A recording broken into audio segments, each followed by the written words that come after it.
Coba tunjukin saya video, habis itu dimatiin nggak apa-apa, tapi tunjukin video dulu.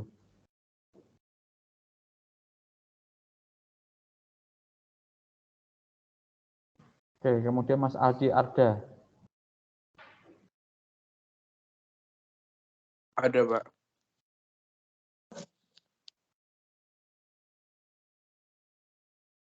Terus Al-Wahidi Zuhri. Hadir, Pak. Nah, kayaknya juga bisa ngomong gitu kok. Kalau ditanyain kok pada diem aja toh.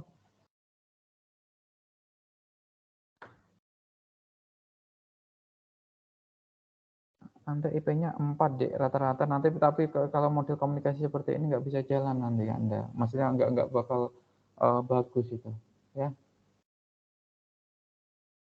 Oke, sebentar saya akan share apa namanya slide ya, sebentar.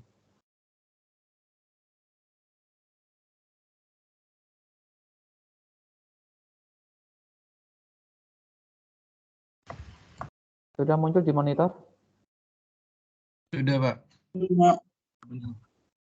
Oke, siang ini adik-adik saya akan melanjutkan materi. Jadi nanti harapan saya setelah 2 materi lagi cukup untuk teori, kemudian setelah itu kita praktek, mungkin menggunakan beberapa sensor atau development board,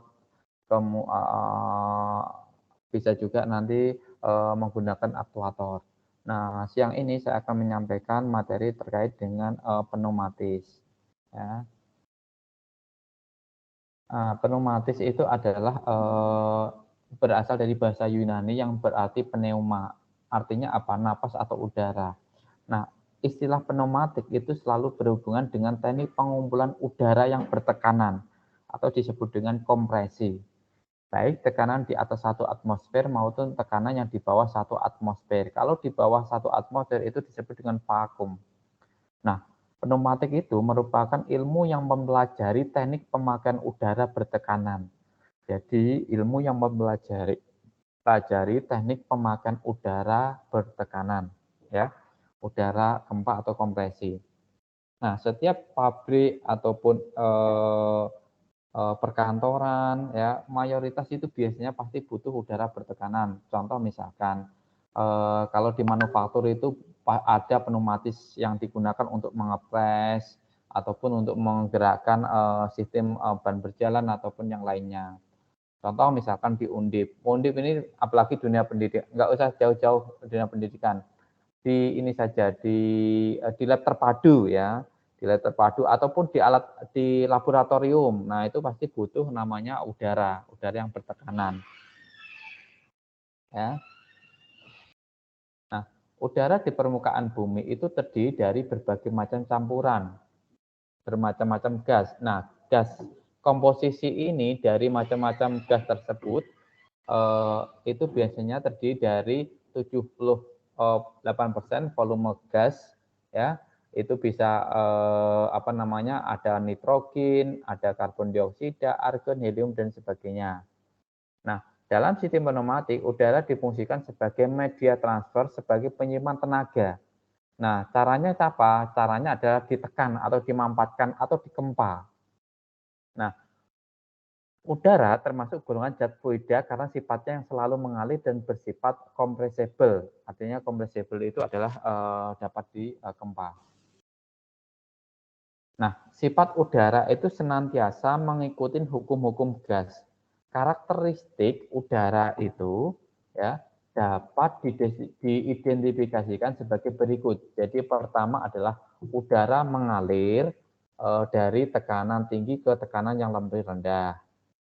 Pertama itu. Kemudian yang kedua, volume udara itu tidak tetap, ya, mengikuti ruangan. Nah, udara dapat dikempa, kemudian berat jenis udara itu sekitar 1,3 kg per meter kubik. Kemudian udara tidak berwarna, tetapi bisa kita rasakan keberadaannya. Contoh misalkan, kita di satu ruangan, kemudian kita mengipas-ngipas. Nah, itu kan kita tidak bisa lihat, tetapi kita bisa rasakan. Ya, itu adalah karakteristik dari fluida udara.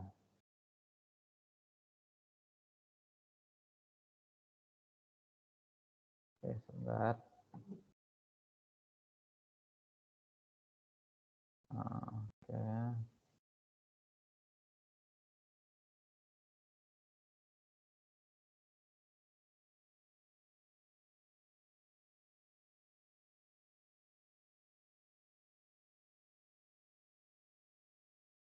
Nah, kemudian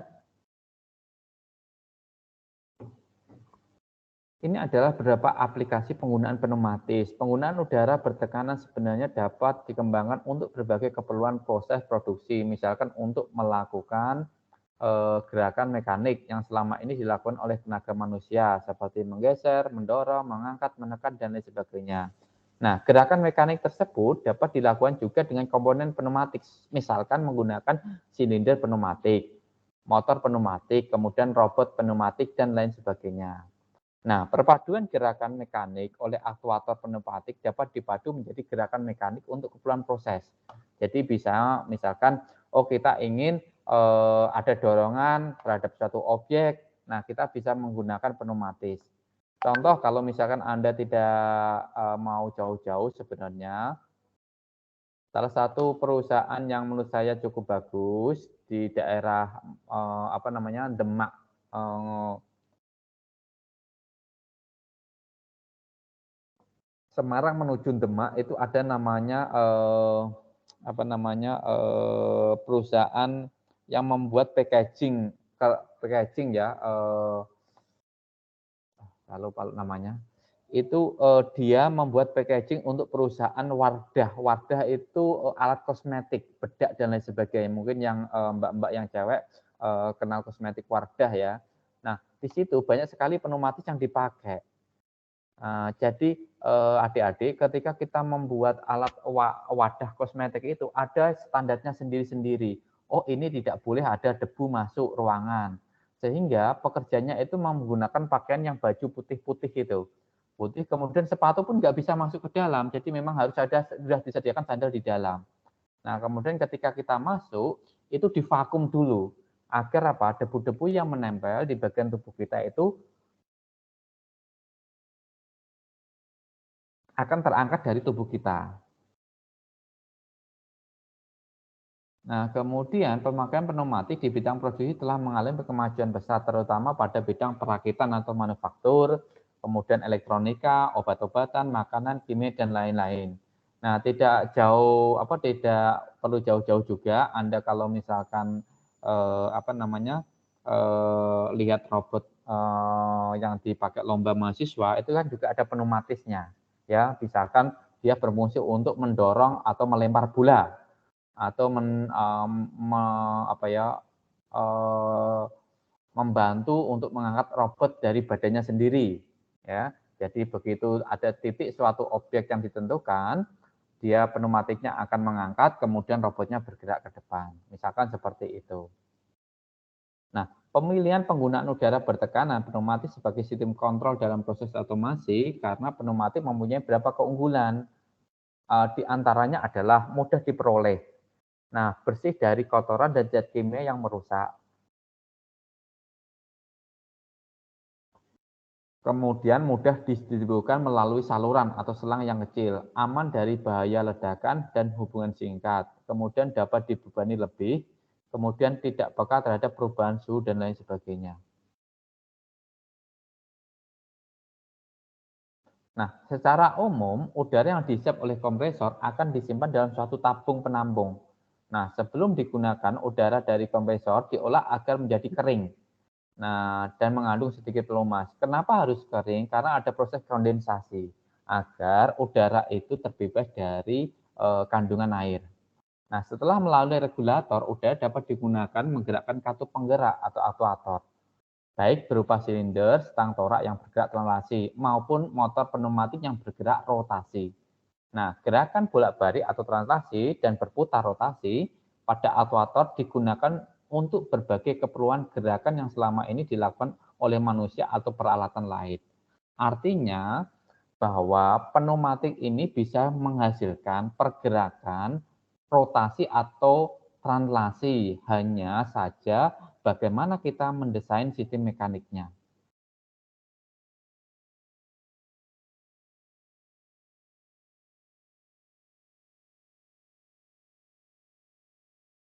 Nah, selanjutnya efektivitas pneumatik. Sistem gerak dalam pneumatis itu memiliki optimasi efektivitas. Nah, bila digunakan pada batas-batas tertentu, ya. Nah, di sini ada batasan-batasan ukuran yang dapat menunjukkan optimasi penggunaan pneumatik. Antara lain apa? Biasanya diameter piston itu antara 6 sampai dengan 320 mm. Panjang langkahnya itu bisa 1 sampai 2 meter, ya. Sedangkan tenaga yang diperlukan itu biasanya 2 sampai 15 bar. Untuk keperluan pendidikan biasanya berkisar antara 4 sampai dengan 8 bar. Nah, kemudian dapat juga bekerja pada tekanan udara di bawah atmosfer atau disebut dengan vakum. Misalkan untuk keperluan mengangkat plat baja sejenis melalui katup karet fleksibel. Jadi contohnya gini adik-adik. Ada di antara Anda yang sudah pernah kerja praktek ataupun berkunjung ke PT Jarum di Kudus? Ada tidak?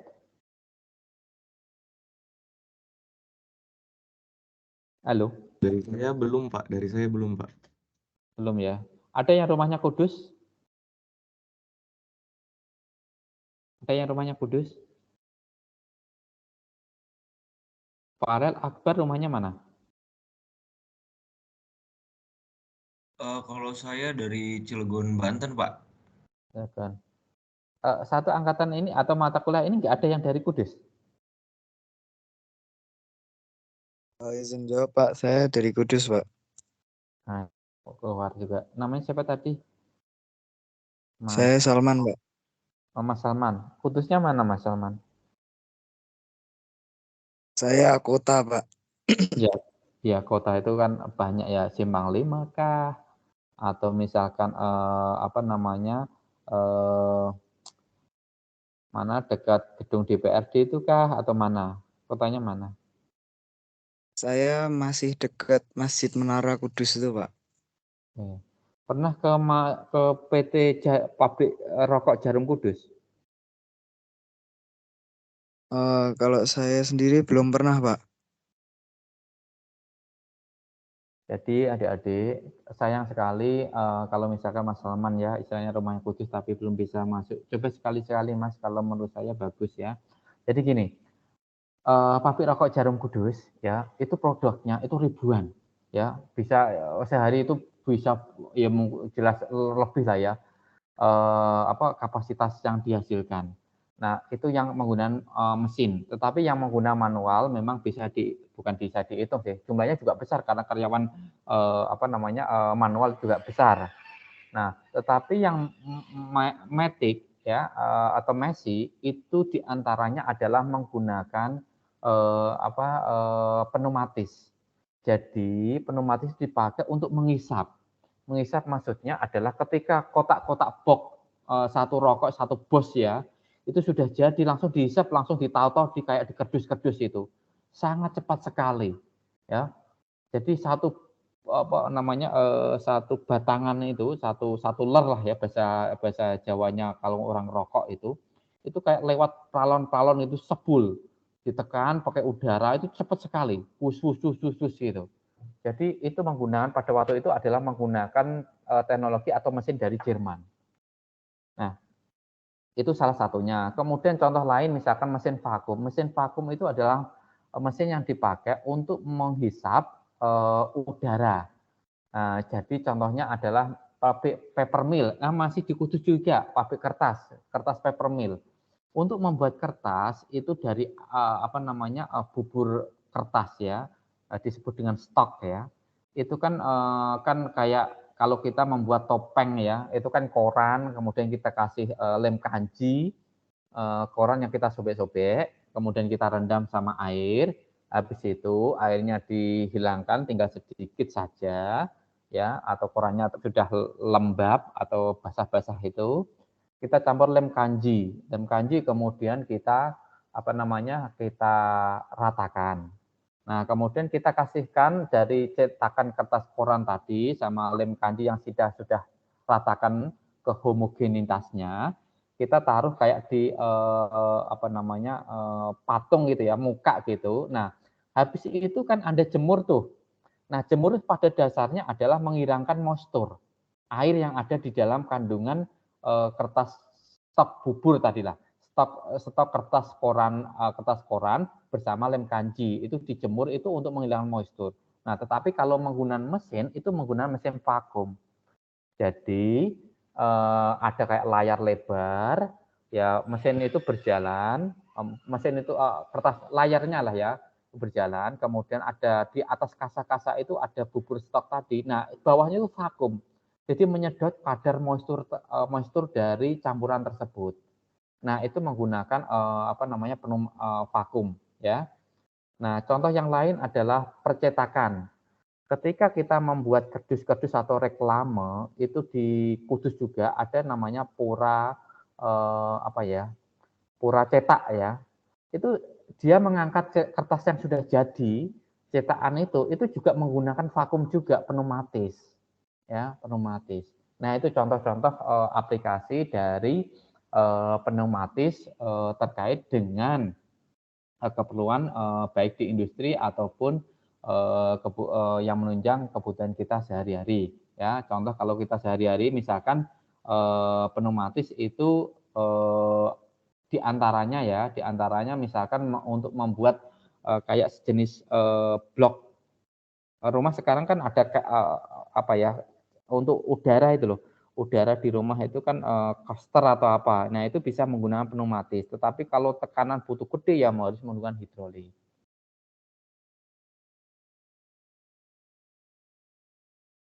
Nah, ini adalah grafik efektivitas penggunaan udara bertekanan.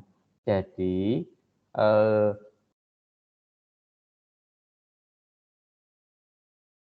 dengan melihat grafik ini, Anda bisa tahu nih, udara yang diperlukan, Q atau volume, ya di situ adalah liter per sentimeter. Itu untuk sumbu Y. Kemudian sumbu X-nya adalah diameter torak. Nah, diameter torak ya itu menggambarkan diameter dari torak pneumatis yang digunakan. Nah, di situ dilihat antara tekanan 2 bar, 4, 6, 8, 10, 15 itu beda-beda. Saya ambil contoh. Ketika kita bicara misalkan diameter toraknya adalah misalkan 50, sementara kita punya tekanannya adalah misalkan 10 bar ya, maka ya 50 mili kemudian menggunakan tekanan 10 bar, maka udara yang diperlukan itu sekitar 0,2 liter per sentimeter ya. Nah, itu cara membacanya.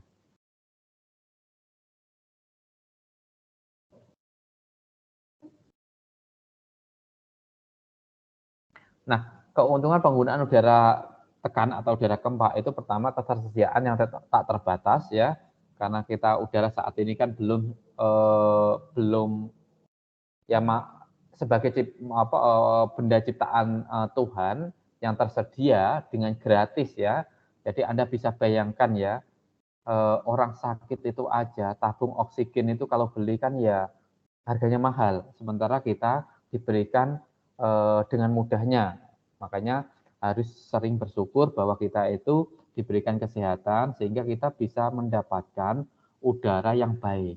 Ya, untuk membuat suatu sistem pneumatis saja kita butuh hardware, ada tabung, ada piston dan sebagainya. Nah, tentunya ini bisa disupport ketika udara yang kita gunakan itu juga baik. Kemudian fleksibilitas dalam temperatur. Kalau di ruangan yang temperaturnya agak panas, ya, maka ini akan menghindari proses terjadinya kondensasi. Kemudian keuntungan yang lain adalah aman. Jadi udara dapat dibebani beban lebih selain tidak mudah terbakar dan tidak terjadi hubungan singkat atau konsleting atau meledak, sehingga proteksi terhadap kedua hal ini cukup mudah. Berbeda dengan sistem elektrik yang bisa menimbulkan konsleting ataupun kebakaran. Jadi contoh misalkan kita mau menginstal motor 3 fase. Kalau kita tidak tahu jaringannya, ya pasti akan problem ya. Tetapi ketika kita menggunakan pneumatis itu jauh akan lebih aman. Kemudian selain aman, udara itu bersih. Jadi udara yang ada di sekitar kita cenderung bersih, tanpa zat kimia yang berbahaya dengan jumlah kandungan pelumas yang dapat diminimalkan, sehingga sistem pneumatis akan digunakan untuk industri obat-obatan, makanan, minuman, ataupun tekstil. Tadi yang saya sampaikan, ketika kita menggunakan udara ya dalam suatu produk itu harus mendefinisikan produknya apa. Kalau misalkan produknya misalkan sepeda motor atau mobil, ya kita tidak perlu sampai mendeteksi detail udara bersih. Tetapi ketika kita memproduksi misalkan alat kosmetik, makanan, minuman, maka kita harus perlu memperhatikan kebersihan dari udara yang kita gunakan. Kemudian pemindahan daya dan kecepatan sangat mudah diatur. Jadi udara dapat melaju dengan kecepatan yang dapat diatur dari rendah hingga tinggi dan sebaliknya. Bila aktuator menggunakan silinder pneumatis, maka kecepatan torak dapat mencapai 3 meter per sekon.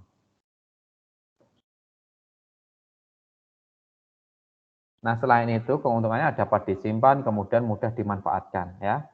Jadi dimanfaatkan ya untuk menghasilkan gerakan tertentu gitu.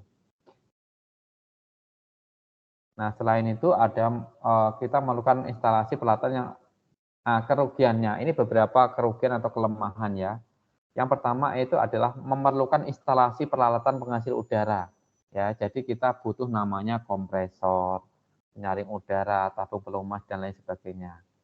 Kemudian mudah terjadi kebocoran. Jadi salah satu sifat udara yang bertekanan itu adalah selalu menempati ruang yang kosong dan tekanan udara susah dipertahankan dalam waktu bekerja. Oleh karena itu diperlukan seal agar udara tidak bocor. Nah, kebocoran seal itu dapat menimbulkan kerugian energi atau energy loss. Nah, peralatan pneumatik yang dapat dilengkapi dengan peralatan kalau dalam kekedapan udara agar kebocoran pada sistem itu dapat diminimalkan. Kemudian tentunya udah pneumatis itu sering menimbulkan suara bising ya. Kalau Anda buka ya, bukan buka, Anda misalnya datang ke servis sepeda motor atau servis mobil. Nah, ketika kompresor itu dibuka, misalkan untuk membersihkan motor ataupun mobil yang akan diservis, ya itu kan suaranya berisik. Nah, itu padahal hanya beberapa bar saja, tetapi kalau tekanannya gede itu ya suaranya sangat kencang. Nah, kemudian kerugian lagi adalah mudah mengembun. Jadi udara yang bertekanan mudah mengembun sehingga sebelum memasuki sistem udara harus diolah dulu nih. Nah, misalkan dikeringkan. Ya, dikeringkan. Dikeringkan itu dalam arti tidak kita jemur tetapi mengkondisikan udara itu tidak berada pada kondisi kelembapan tinggi.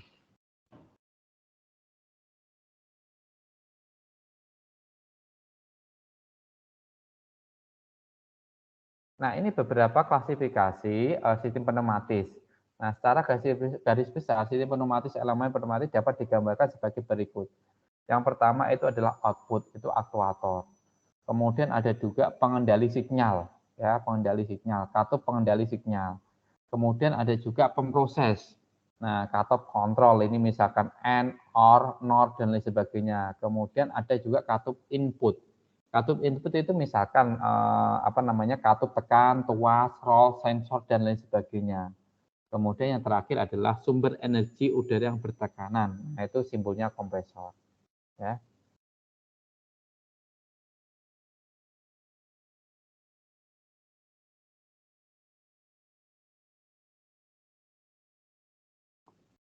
Saya minta waktu 2 menit jadi ya untuk istirahat sebentar ya.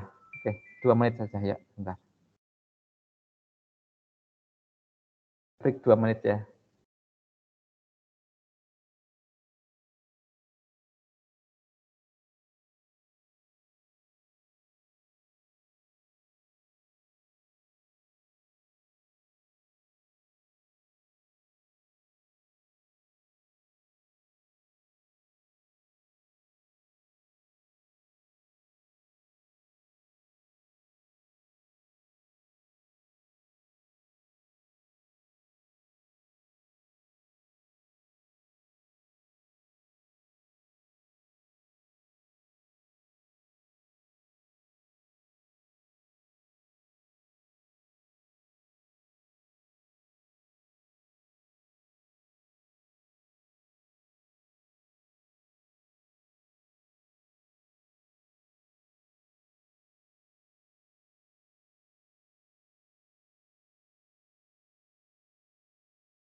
Oke, saya lanjutkan adik-adik. Nah, kemudian ini ada beberapa peralatan yang digunakan, ya. Kompresor itu ada pembangkit udara kempa atau udara bertekanan. Ada di antara Anda yang belum pernah melihat kompresor? Apakah ada? Ya Pak, belum Pak. Belum. Siapa Mas? Sorry, nggak apa-apa. Mas Adi. Ya Pak. Benar Mas, belum pernah lihat kompresor. Seperti apa? Ya secara asli kan Pak. Iya, kompresor secara asli benar. Iya Pak. Mas Adi AC-nya dari mana? Brebes Pak. Mana? Brebes Pak. Brebes. Oke. Mas Adi, Anda bawa motor nggak biasanya? Oh, kompresor yang itu ya Pak, di bengkel itu. Itu kompresor. Ya Anda maksud Oh, kompresor yang seperti apa? kirain kompresor yang di pabrik-pabrik itu. Oke. Nanti saya jelaskan. Nah, gini. Salah satu contoh misalkan kompresor yang ada itu kompresor yang ada di tempat tempel sepeda motor itu kompresor 1 HP. Itu biasanya sekitar kalau nggak sampai 1 HP lah ya, itu kompresor kecil. Ya, dia kemampuan untuk menghasilkan tekanan juga terbatas, kemudian volume juga terbatas.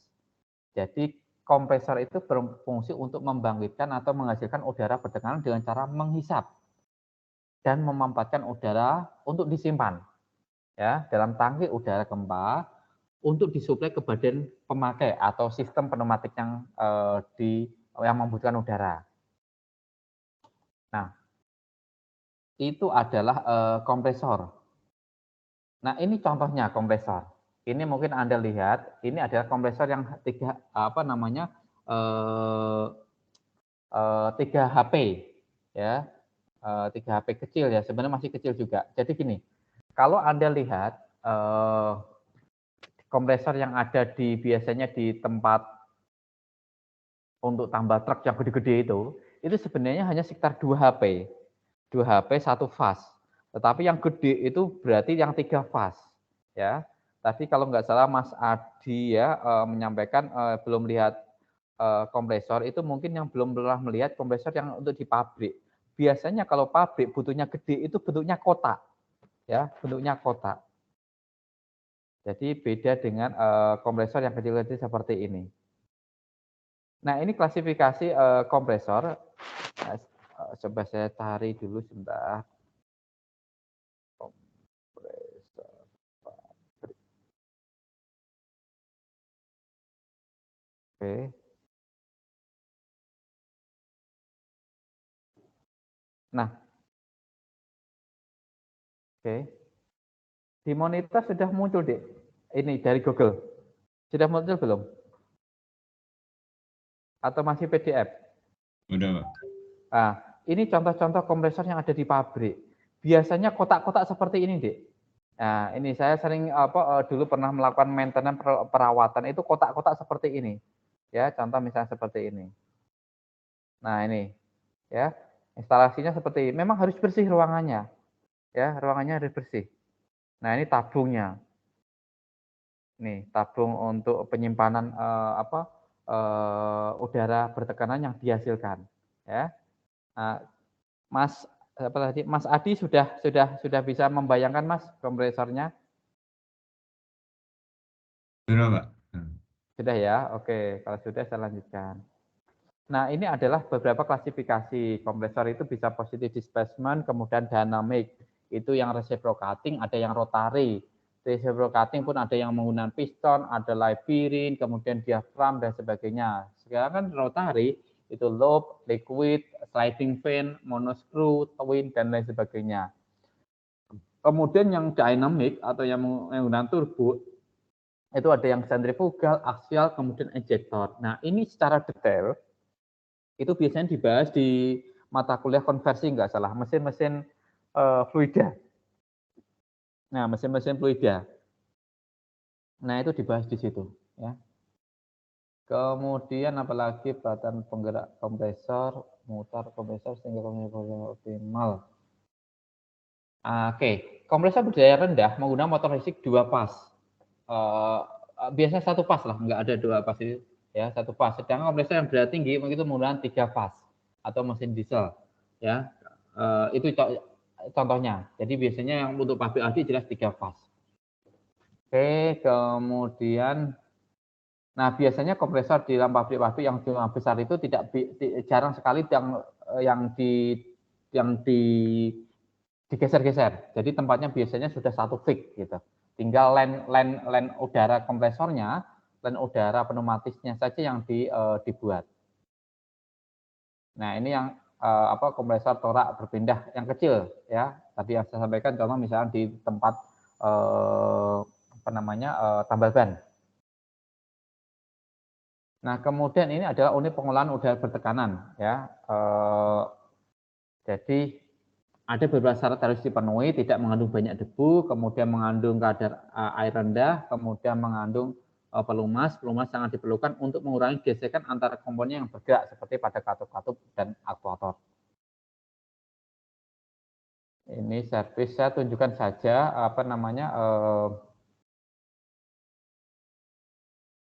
bagian-bagiannya. Ini contoh misalkan. Ini contoh adalah unit pengolahan udara bertekanan atau air service unit. Biasanya bagian yang membawa ini disebut dengan utilities. Utilities itu membawa udara, air, ya itu adalah utilities kalau di pabrik. Ya. Ini adalah simbol-simbol yang digunakan misalkan. Ini adalah katup penampung, ini adalah dial indikator, kemudian ini adalah solenoid, ya ini katup per 3/2 dan lain sebagainya. Nah ini adalah mesin atau engine-nya.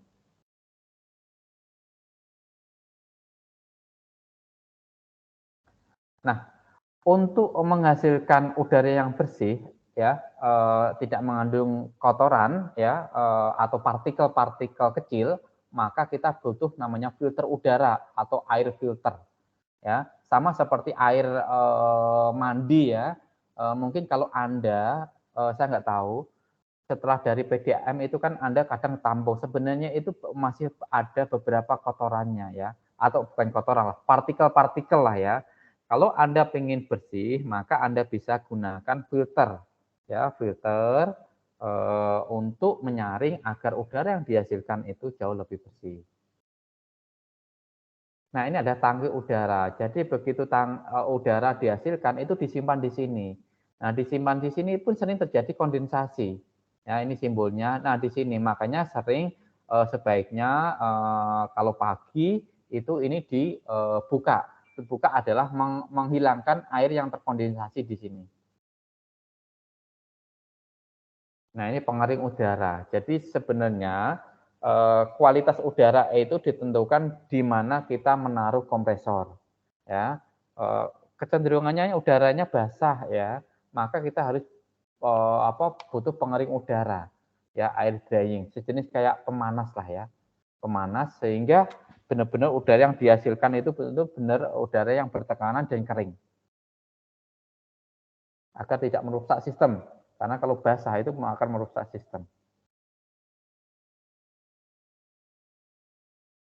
Nah, ini kompresor torak ya, kompresor torak.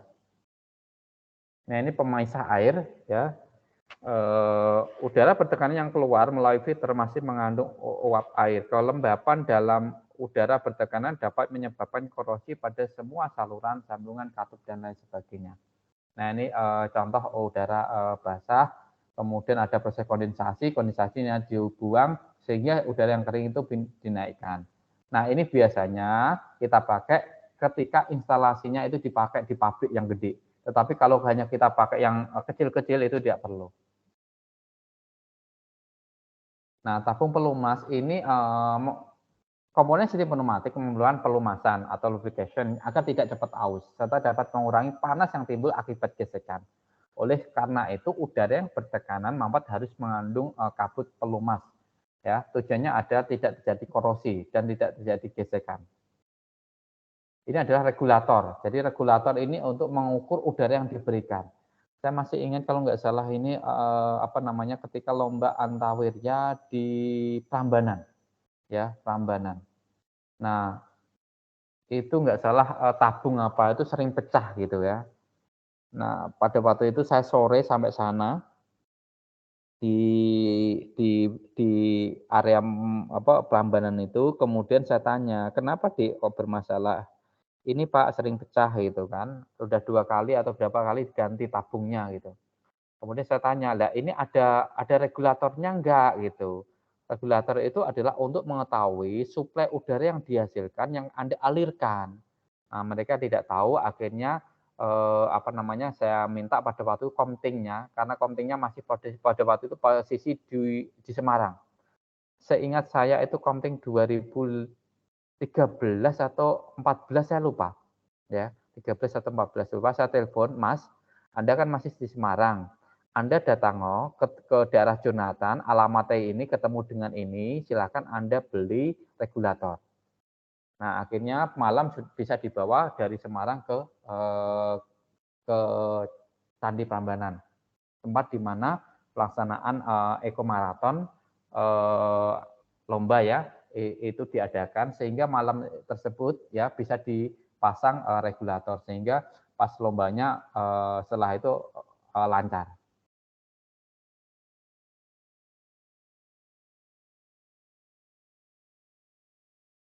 Oke, ini saya skip saja. Nah, ini contoh-contohnya. Nah, tabung penampung udara, jadi ini kompresor, kemudian ini tabung penampung udara, kemudian ini ada line-line-nya, ya, pipa paralon dan sebagainya. Ini penampung cairan kondensasi. Nah, kemudian ini ada heater, kemudian ini masuk filter, kemudian regulator, kemudian ini adalah hasil jadi, ya, hasil jadi udara gempa yang siap digunakan untuk kebutuhan terkait dengan pneumatis.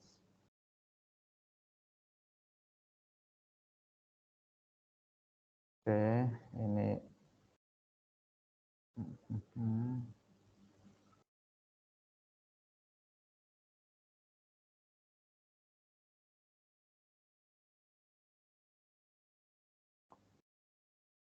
Ini saya skip saja. Nah, ini contoh apa namanya, jenis-jenis yang digunakan untuk penyaluran apa udara ya. Yang mungkin paling sering adalah yang paling atas itu, tetapi macam bentuknya dan kualitas itu tergantung dari berapa tekanan operasi yang akan dijalankan. Semakin tinggi tekanan yang digunakan, maka kualitas dari pipa ya, pipa penyaluran ini sangat menentukan. Ya, oleh sebab itu, biasanya di katalog itu sudah ada, oh ini untuk, tekanan misalkan di bawah 10 bar, oh ini tekanan, di bawah misalkan 30 bar, itu bentuknya beda-beda, ya, bentuknya beda-beda dan harganya pun beda.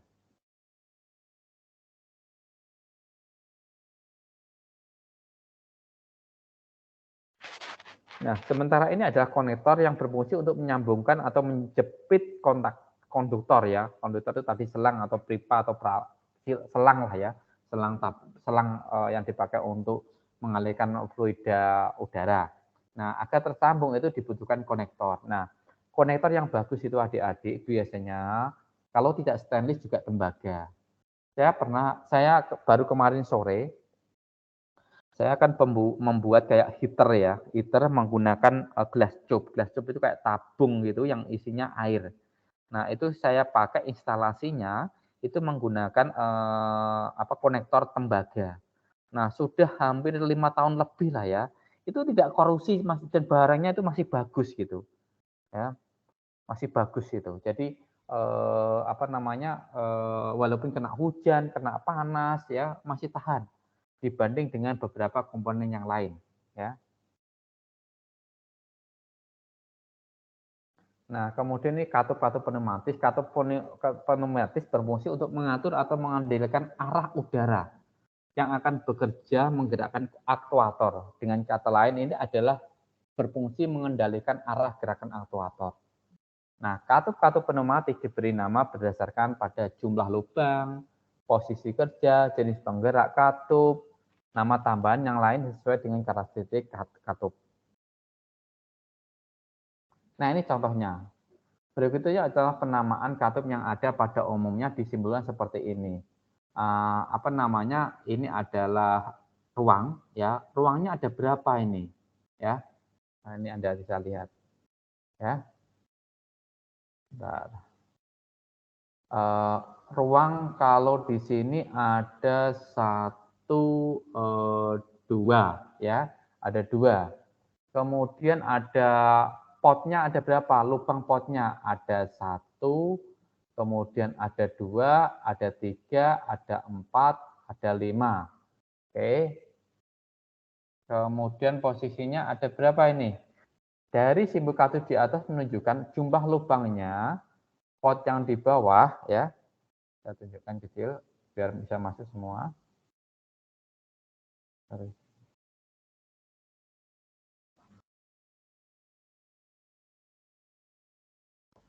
Pot yang di bawah itu ada 3. 1, 3, 5. Sementara yang di atas itu ada 2. 2 dan 4. Oke. Ini hanya posisinya berubah lah ya. Sehingga di sini ruangan berbeda. Nah, kartu tersebut juga memiliki 2 ruang A dan ruang B ya. Ini sebenarnya di sini. Ini pembatasnya ini. Nah, penggerak kartu berupa udara bertekanan dari sisi 14 dan sisi 12. Sisi 14 artinya bila di sisi tersebut mendapatkan tekanan, maka tekanan udara tersebut akan menggeser katup ke kanan sehingga udara yang bertekanan akan mengalir pot 1 ya, pot 1 ke arah berapa? Ke arah keempat ya, bentar. Tekanan mengalir melalui pot 1 ke pot 4 ditulis 1, 4. Demikian juga dengan posisi 1, 2. Ketika dapat itu berarti akan maksudnya gini loh adik-adik. Kalau misalkan tekanan di sini, ini kan bergeser nih. Awalnya ketutup di sini, kemudian bergeser di sini. Sehingga dari sini tadi, udara yang bertekanan mengalir ke posisi seperti ini. Sehingga disebut dengan posisi 1, 4. Ya, posisi 4 kan ini, pinggir ini. Ini posisi 5, 1, 3, 2, 4. Tetapi di sebelah sini tidak dikasih nomornya.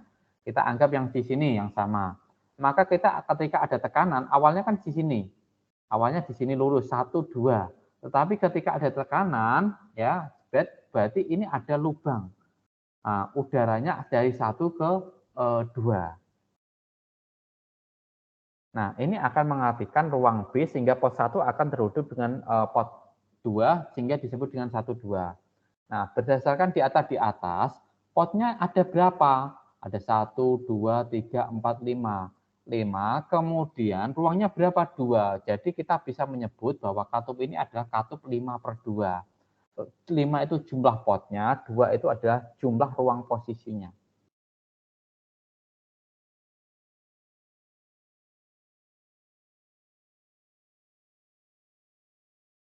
Oke, mohon dipahami dulu ini. Nah, saya break 2 menit aja lagi. Silakan ini coba dipahami ya.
Oke, saya lanjutkan.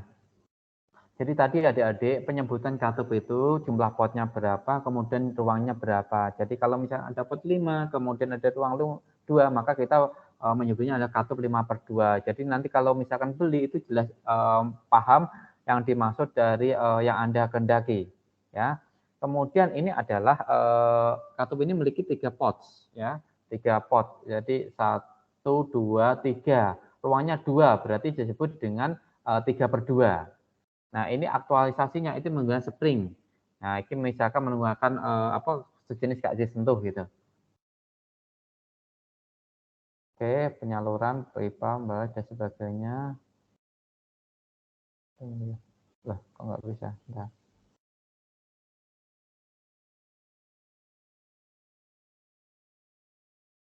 Oke, sebentar saya bukakan dulu ya.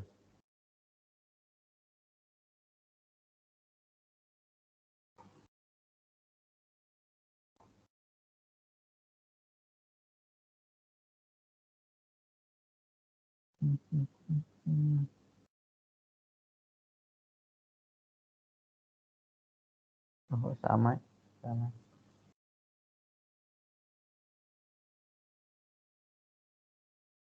Nah, ini adalah selanjutnya adalah kita bahas katup-katup pneumatis. Jadi katup-katup pneumatis memiliki banyak jenis dan fungsinya.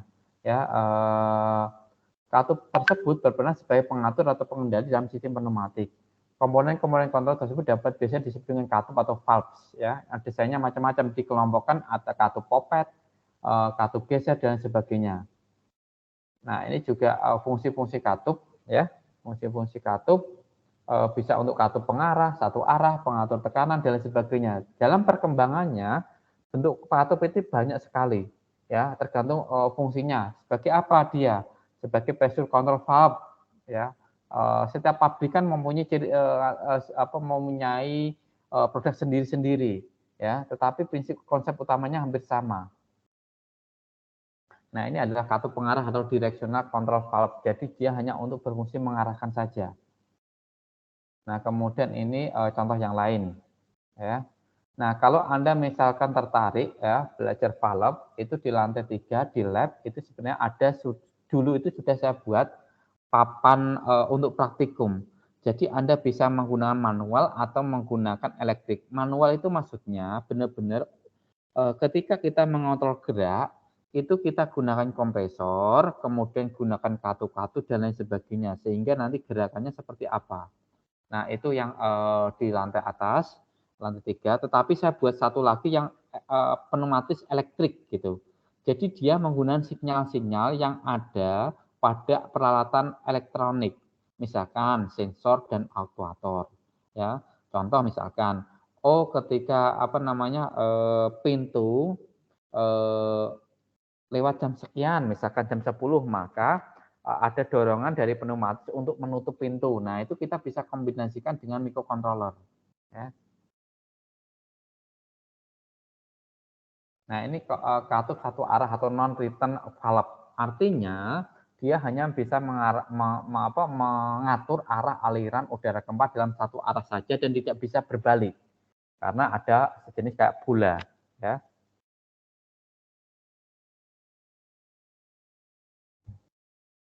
Nah, banyak sekali jenis-jenisnya, katup buang cepat dan lain sebagainya.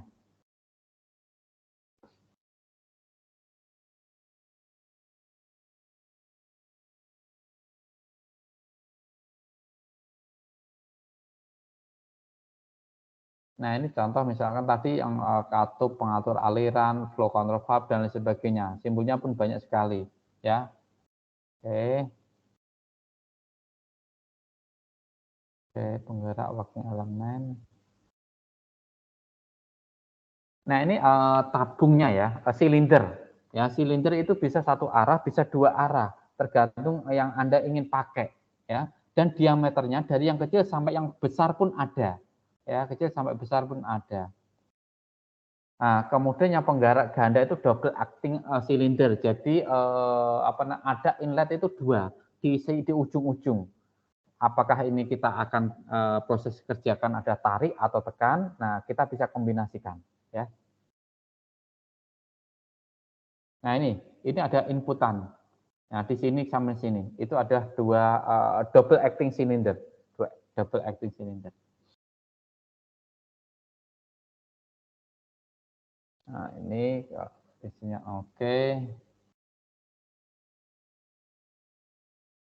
Nah, motor pneumatik itu yang tidak kalah menjadi komponen yang tidak kalah penting, yaitu mengubah energi pneumatis udara gempa menjadi gerakan putar atau mekanik yang kontinu. Nah, ini cukup berkembang. Contoh-contohnya misalkan piston motor pneumatik, sliding fan motor, dan turbin.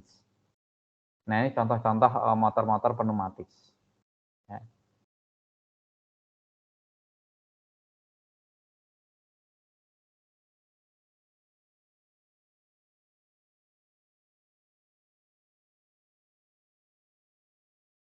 Ini saya berikan gambar katup sinyal pneumatik. Ini adalah lambangnya, ini adalah penampang realnya. Kemudian ini disebut dengan katup tekan 3/2. 3 kenapa? Karena potnya 1, 2, 3. Ini sama, ya, hanya ruangannya 2, berarti 3/2. Dengan bekas pembalik. Nah, ini misalkan.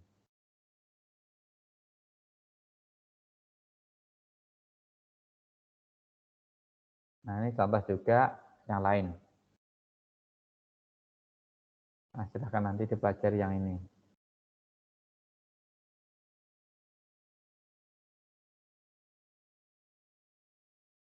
Nah, katup prinsip utama pneumatis ya hanya ini saja, adik-adik yang mungkin bisa saya berikan ke Anda, ya.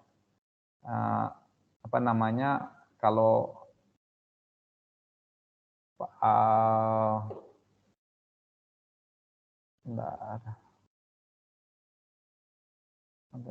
otomatis. Nah, ini satuan-satuan. Oke, ini Anda misalkan 1 bar itu berapa? 10/5 Pascal. Kemudian berapa atmosfer ATM ya. Ini satuan-satuan. Nah, ini pola tadi yang saya bilang absolut sama vakum ya. Di atas permukaan 1 atmosfer. Sama di bawah.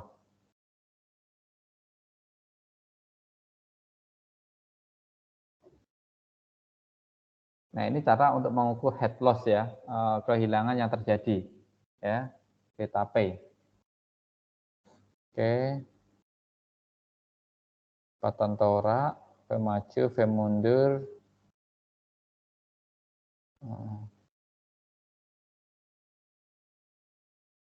Nah, ini yang kebutuhan udara bertekanan di frekuensi juga dapat dicari menggunakan rumus ini. Nah, ini kalau kita sudah tahu diameter dari silinder yang akan kita pakai, ya. Nah, apa tekanan? Oke.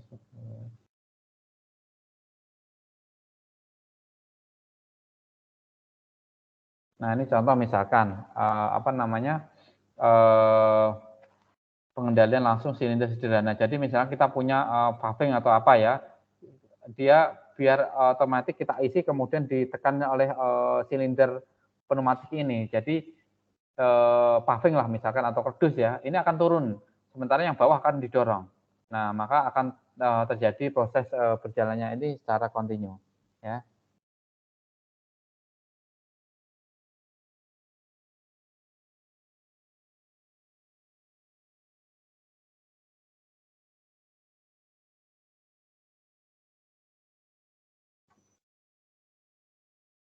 Nah, ini contoh misalkan pengendali tak langsung silinder penggerak ganda. Jadi ini ada contoh pembuatan sistem lah ya. Pembuatan sistem pneumatik yang dipakai untuk suatu fungsi tertentu. Ya. Nah, itu kan sama ini. Ini contoh-contoh. Nah, jadi kalau sudah masuk ke industri adik-adik, komponennya itu jauh lebih kompleks ya. Kompleks bagaimana rangkaiannya dan lain sebagainya. Nah, kita bisa gunakan simbol-simbol yang ada di sini. Ya. Dulu saya punya softwarenya, tapi saya lupa softwarenya saya taruh di mana. Jadi Anda benar-benar bisa mensimulasikan. Bisa mensimulasikan kalau kita merangkai misalkan sistem pneumatis seperti apa gitu. Nah, kita kayak buat flowchart sebenarnya. Nah, mungkin itu saja adik-adik yang bisa saya sampaikan terkait dengan pneumatis sebelum kuliah saya akhiri. Mungkin ada yang ditanyakan. Permisi, Pak. Ya. Untuk materi perkuliahan hari ini apakah bisa di-share, Pak? Oh, boleh. Ini habis ini saya share. Ada lagi? Baik, Pak. Terima kasih, Pak. Ada lagi yang tanya?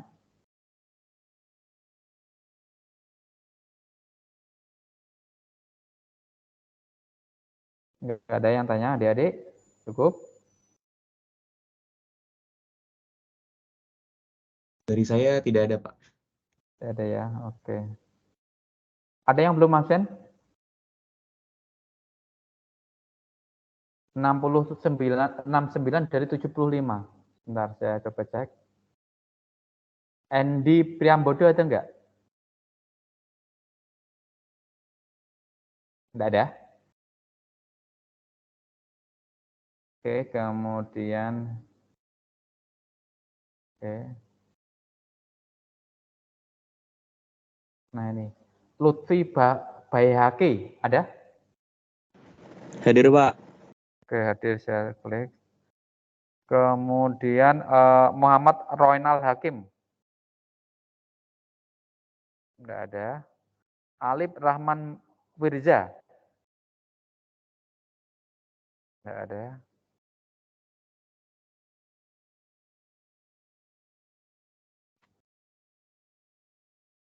Oke. M. Nurel Gibrani. Enggak ada.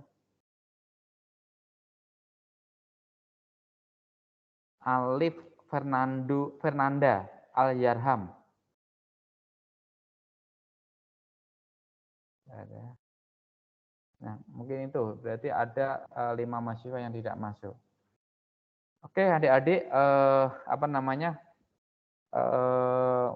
itu materi yang saya bisa berikan pneumatis ya. Nanti kalau misalkan ada beberapa poin penting nanti akan saya tambahkan minggu depan. Saya akan coba share, nanti tolong dipelajari, dibaca ya. Mungkin itu saja yang bisa saya sampaikan. Saya akhirin ya kuliah mekatronika pagi ini. Saya berharap Anda nanti juga membaca slide yang saya berikan ini. Terima kasih, saya akhiri. Bila topik video, wassalamualaikum warahmatullahi wabarakatuh. Waalaikumsalam. Waalaikumsalam warahmatullahi wabarakatuh. Terima kasih, Terima kasih, Pak.